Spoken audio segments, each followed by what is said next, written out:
Okay, perfect. Good day, everybody. Welcome to CHADS Network Security and Privacy Cohort, Week 6, Privacy and Cryptography. So this will be the last one of our meetings here today. And as you guys can see, it'll be a little bit off topic from what we've been covering so far, which is network security. And it'll just be a little primer on privacy and cryptography, what both mean, how to maintain both, and so on. So let us get started. Okay, what you'll learn. So we'll be starting with cryptography. We'll have an introduction to what cryptography means. Then we'll have some core principles of cybersecurity in general and how cryptography covers some of those. Then we'll have symmetric, asymmetric cryptography and digital signatures. Then we'll switch to privacy for a couple minutes. We'll go over the privacy definition, anonymity, and further topics. Okay, so cryptography is the practice of securing information by encoding it in a way that only authorized parties can understand. For for you guys, it would be turning plain text into ciphertext that is undecipherable by a third party. So let's move on to the 5 cybersecurity principles. So we have availability, confidentiality, integrity, authentication, and non-repudiation. If you get into cybersecurity, you'll be hearing these words a lot. So it's better to start now. Okay, so availability. Authorized users have timely and reliable access to information and resources when needed. So this one is least related to cryptography, but this involves implementing measures such as redundancy, backup systems, and disaster recovery plans to minimize downtime and ensure continuous operation. Okay, now then we have confidentiality, which is only authorized users can access encrypted information, transforms readable data into an unreadable format. So this is where you would be seeing cryptography fulfill this role the most. So it involves implementing measures like access control, encryption, and data masking to protect data from unauthorized disclosure, whether it be in storage or in transfer. Okay, then we move on to integrity. Integrity is the requirement that systems and data have protection from accidental or intentional corruption. In the real world, we used to counter this with checksums, but then we realized the checksums were not sufficient. So now we use sophisticated hashing algorithms, sometimes along with salting, to make sure the data was not altered in transit or by accident. Okay, then we move on to authentication. So the authentication is the process of verifying the identity of a user, device, or system before granting access to resources or information. So there's a lot of various ways to authenticate users. The 3 main categories that we talk about in the cybersecurity sphere are something you know, like a password, something you have, which is like a key card, and then something you are, which is all your biometric data, so like iris scans and so on. Okay, and then we have non-repudiation, provides proof of delivery and the sender's identity to the recipient. It prevents either party in a transaction from later denying their participation or the validity of the transaction. So cybersecurity and cryptography have a bit of a work in this because of digital signatures. So one way to implement non-repudiation on a kind of commercial level is via the use of digital signatures. And as we stated prior, we'll cover this in a little bit. Okay, so now we have a quick interjection just because before we get into the types of cryptography and how they work, we need to define the actors that I'll be using throughout these presentations. So Alice, Bob, Eve, Mallory are fictional characters commonly used as placeholders in discussions about cryptographic systems and protocols. So over there on the left hand side, you have Alice and Bob as the cyan and the green character, and then you have Mallory as the purple character. or Eve as the purple character.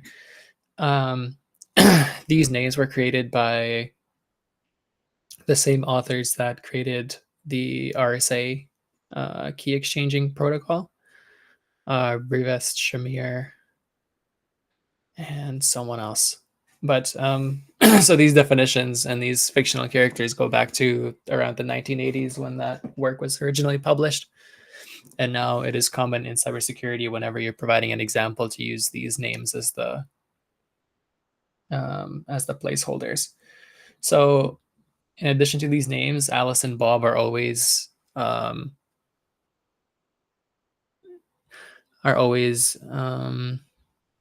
want to say mundane actors, but they're just actors that are not threat actors. And then Eve and Mallory are threat actors with different powers. So Eve is a spectator in the systems. So Eve is more of a passive passive wiretapping sort of entity where she's not doing anything directly, just looking at what the data transfer entails. And then Mallory is a malicious entity in a sense that she can change and put herself in between of protocols. She has more power than Eve. So with that being said, we will move on. Okay. So now we have symmetric cryptography, type of encryption where the same key is used for both encrypting and decrypting data. So let me just put this up here. Okay, so in symmetric key algorithms, our algorithms for cryptography, they use the same cryptographic keys for both the encryption of plain text and the decryption of ciphertext. So let us go over how this is implemented, and then we will quickly talk about the pros and cons of this type of cryptography.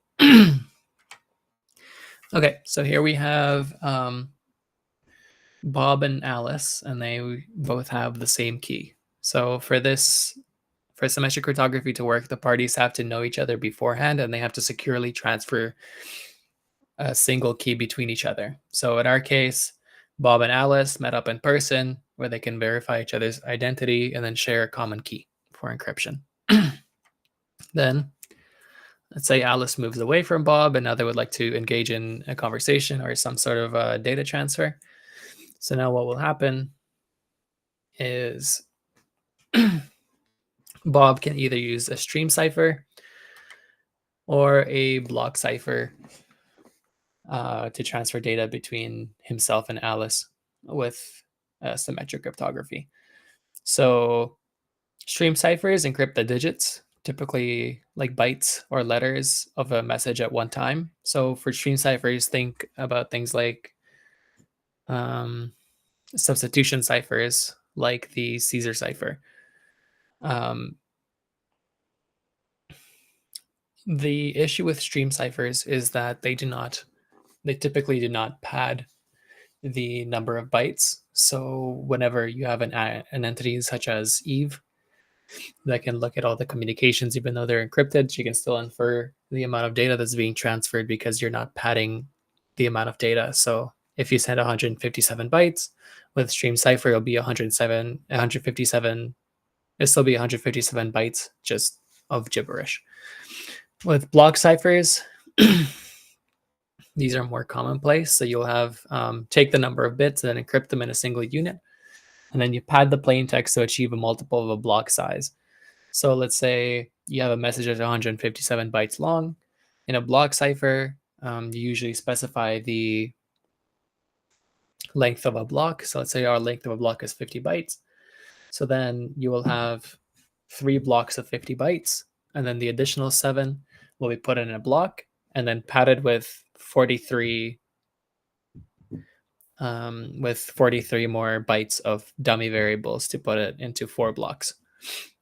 So block ciphers are what's being used mostly today. And the advanced encryption standard that is available in many different encryption packages is based on the concept of a block cipher. Another interesting fact about the advanced encryption standard is that it is the only publicly available cipher approved by the US National Security Agency, so by the NSA, for top secret information when used in NSA approved cryptographic modules. So let's talk about the pros and cons. So the pros of semantic cryptography is that it's relatively quick and resource efficient, especially for large data loads, because you're not creating many key pairs. You have a single key and then you just run encryption on it. The cons is that both parties must exchange the key securely and keep it secret, which is difficult whenever two parties cannot meet in person. So before we get to asymmetric cryptography, let's have a quick primary example. So in a quick primary example, is that let's say Bob wants to send Alice a package. How can Bob make sure that only Alice can open the package and that nobody else is able to open it in transit? So I'll give you a couple seconds to pause the video and try to think about it on your own.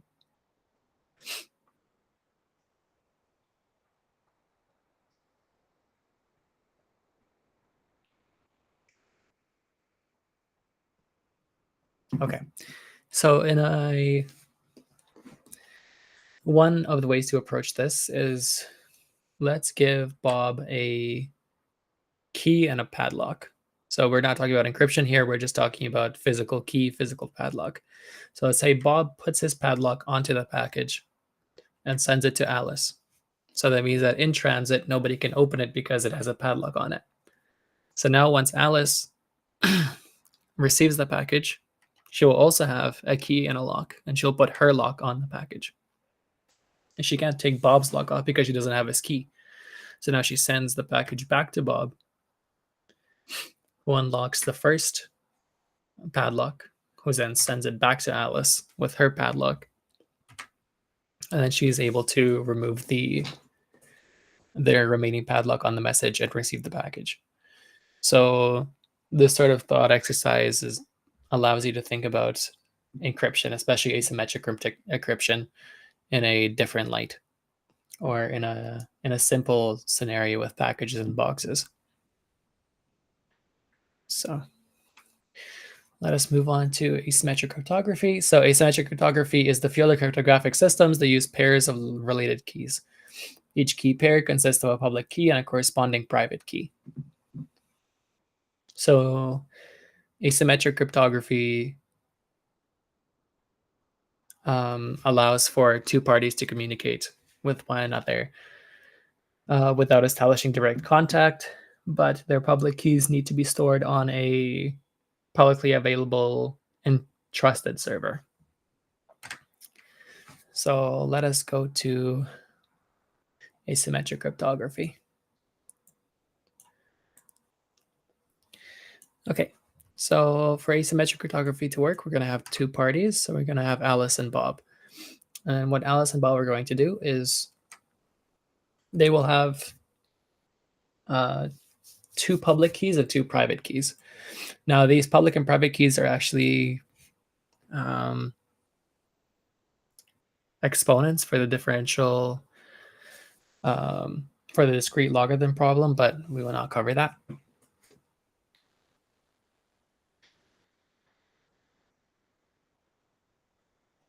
Oops, sorry, the recording stopped. 1 second.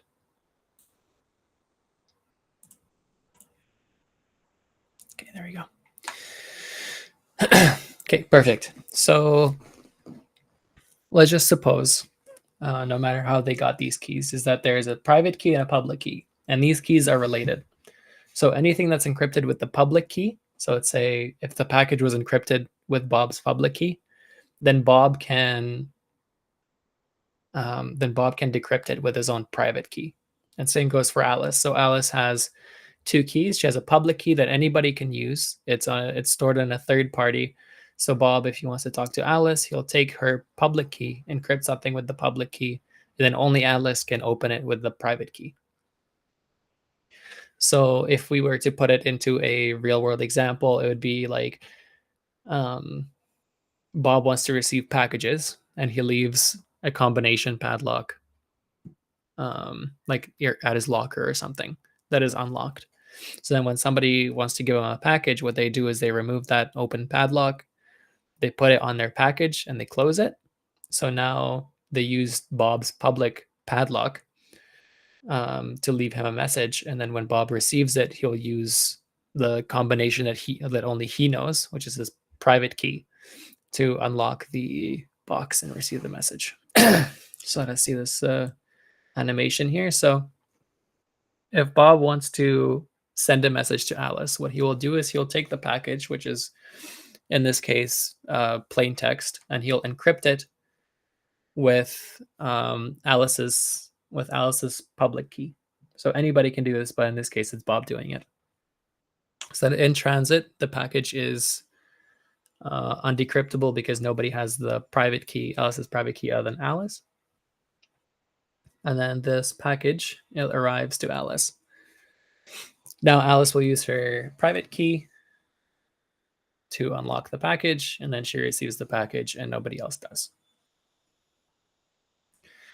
So if we're looking at the pros and cons, the pros is that with asymmetric cryptography, we can establish a way for two parties to communicate without pre-established secrets. But the cons are that there's higher computational overhead. So it depends on how you're storing the public keys, and in addition, just having pairs of public and private keys has higher computational overhead. Storing the public keys on a trusted third party is higher computational overhead. In addition, if you look at all the algorithms, asymmetric cryptography algorithms usually require longer and more sophisticated keys, which is also higher computational overhead. So what you'll actually see in real life is that if you want to talk to somebody, let's say like Alice, like in a private chat, what will happen is when you initially send her a message, you will use asymmetric cryptography to send her a symmetric key.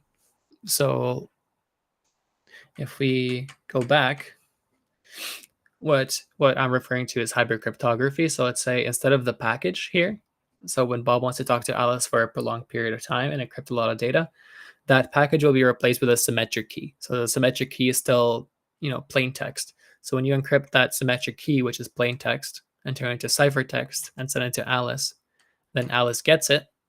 That means that both parties now have a symmetric key to use for subsequent communications. So these are called hybrid algorithms, and these are what are mostly used today.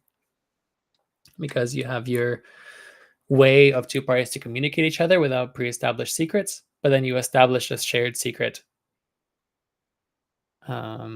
Then you establish a shared secret between them to use for symmetric cryptography.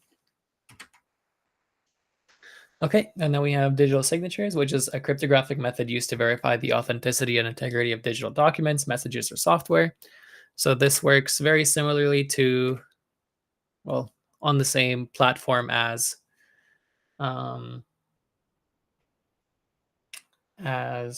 the public key cryptography. The only thing that's changing is that, let's say Bob wants to prove his identity to Alice. So what he will do is he'll take any text and he'll encrypt it with his private key instead. Now, encrypting something with a private key or with any key does not leak the key itself, or in good algorithms, it does not leak the key itself. So in this case, Bob uses his private key to encrypt any text, perhaps some shared code phrase, but it just can be any text. And then send it to Alice. So now the way Alice knows if this actually came from Bob is because when she uses Bob's public key, these two keys will, for lack of a better term, cancel each other out and then give a plain text message.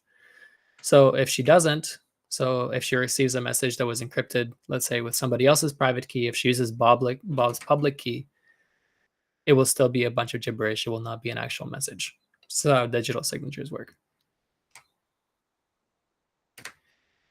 Perfect. So then we'll take just a quick gander here at privacy. So privacy are the rights and responsibilities regarding the collection, use, storage, and sharing of personal information. So it is different here. It is different about from security is that privacy is more about how your data is collected, shared, and used in a regular operating environment. So with security, we deal a lot with breaches. So privacy is how that data is used outside of breaches, so by companies for their intended purposes. So one of the most rudimentary ways of ensuring privacy is k-anonymity, which is a privacy technique that makes it difficult to identify individuals within a data set by ensuring that each record is indistinguishable from at least k minus one other records. So basically, when you have a big data set, with sensitive data, such as the one that we are seeing right now, and when you have some pre-existing information, so let's say our pre-existing information is everything that's on the external data, and then we have a table that was released by a medical corporation that is already kind of anonymized. So here it looks like k-anonymity is 3 because they specifically take the zip code out, because if the last number of the zip code was there, then every single person would be easily identifiable. So if I want to search up somebody to figure out their medical conditions and I know their zip code, if this last number of the zip code was not obfuscated, then I would be easily find the exact person and the problem that was with them, the health issue that was with them. So here it looks like the k-anonymity is 3.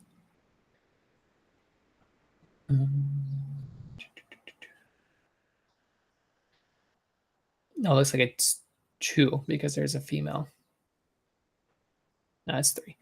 The k-anonymity is 3 in this case is because they obfuscated the last number of the zip code. So now at least 3 people fit the description whenever you look at the zip code entirely. But when you have more external data, such as when attackers harvest data from, let's say, public celebrities and things of that sort, they can cross-reference their external data with a table. So let's say now that we have the names were obfuscated from the release table, so that's fine. We have the birth year is 1964. So if we just do the 1964, then there would be 5 people that we can refer to. But we also know their gender. So now we have these 3 people. Then we have the zip code. So in this case, the zip code is not. Oh no, the zip code does obfuscate everything. So in this release table, since the zip code is obfuscated, we do not know the exact number or the exact person that Andre may be. But if the last number of the zip code was not obfuscated and they're all different, then we would know the exact problem with Andre. So that is what k-anonymity is. It is either removing data entirely or obfuscating data to make sure that people are not able to cross-reference external data or run any other attacks on release data to de-anonymize the person. Okay, so there are some other privacy-related topics that are a little bit more involved and a little bit more interesting to look at as well. So we have differential privacy, which is a way, well, it is both a concept and a way to ensure that outputs of data sets or outputs of, in a lot of recent works of AI or LLMs, is not individually referring to some points in the data set that it was trained on. So differential privacy is a method for releasing statistical information about a data set while protecting the privacy of individuals within that data set. So by adding random noise to the data, differential privacy makes it difficult to isolate the impact of any one's individual data on the results of a query. And then this noise can be calibrated via the epsilon value to balance privacy and utility, meaning it's enough to obscure individuals' identities, but also useful for analysis. This is a very big topic currently in the sphere of artificial intelligence, I mean, specifically for LLMs, because we would like to make sure that, let's say, 2 neighboring data sets, so a data set with like all records that you have, and then a data set that's missing a record, that the outputs of the 2 LLMs would be close enough where we cannot infer whether like an individual was in the data set that the LLM was trained on. So it's a little, as you can see, it's a little bit more of an involved topic, and it requires a slideshow all of its own. But we also have privacy enhancing technologies, or PETs. So PETs research is aimed at empowering people to do to control who can gain access to personal information about them and what those with access can do with that information. Many companies and governments have assembled massive amounts of data about individuals, as we could see in our daily lives, or are placing restrictions on what information individuals can access, which threatens people's privacy and calls for ongoing development of new and stronger privacy enhancing technologies.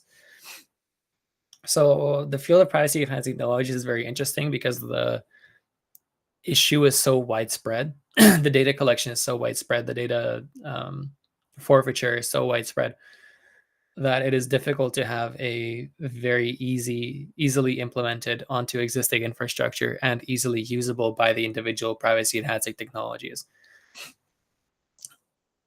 So once again, could be a topic for its own video at a later time. And then we have usable privacy, which falls in the field of human-computer interaction, and it focuses on how to design and evaluate privacy-related systems that are both effective and user-friendly. It involves the understanding of user behaviors, perceptions, and motivations related to privacy, and then creating tools and interfaces that empower users to make informed privacy decisions. So in